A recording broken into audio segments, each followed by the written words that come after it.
Hey everybody, it's Blake with Center 5 Outdoors, back down here at Ocean's East Timber and Tines in Virginia Beach, Virginia. Now we're going to check out the Nexus 6 that just came in, and this is the new, see if I can get it up to you a little bit, this is the new hammered finish, and I'm going to tell you the pictures and the online images and all of that just do not do this thing justice. It is really cool.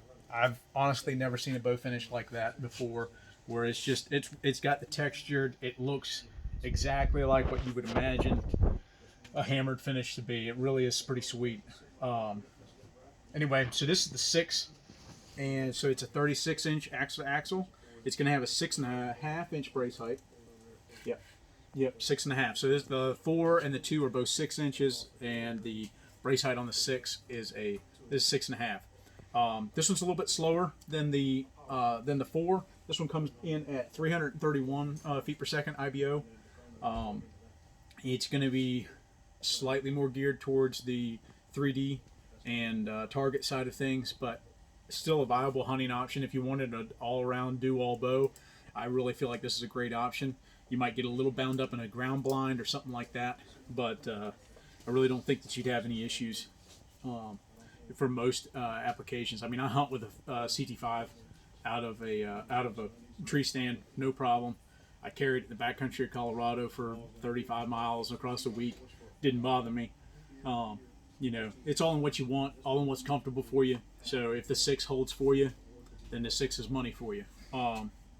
Anyway, let's give it a couple of shots. See if I can not put one through the wall. And anyway,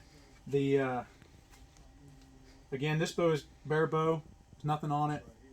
Just how it comes out of the box with a D-loop tied on it and a whisker biscuit thrown on there for demo purposes. Yeah, so it has had the draw stops adjusted, so it does have, you know, it is in time, so we're not going to have any tune issues of noise, but you will have a little more noise with it right now than you will once you put your accessories on it. I still think it's a pretty darn quiet bow, but anyway.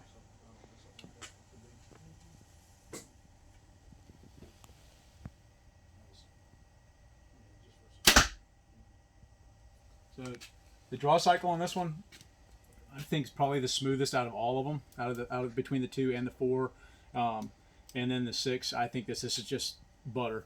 I think it just has a leverage factor to do for me, at least, being that it's a bigger bow.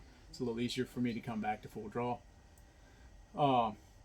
So I really think this is the smoothest option.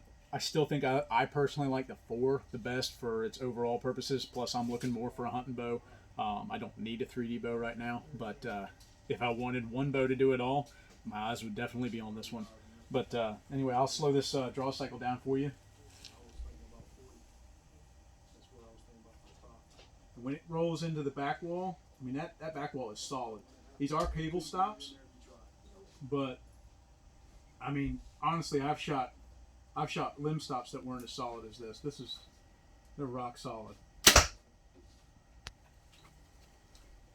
Just a little bit of jump in the shot, a little bit of hand shock, but honestly, once you put a stabilizer like everybody's going to put on it, you're not going to notice it. You're not going to have a problem with it.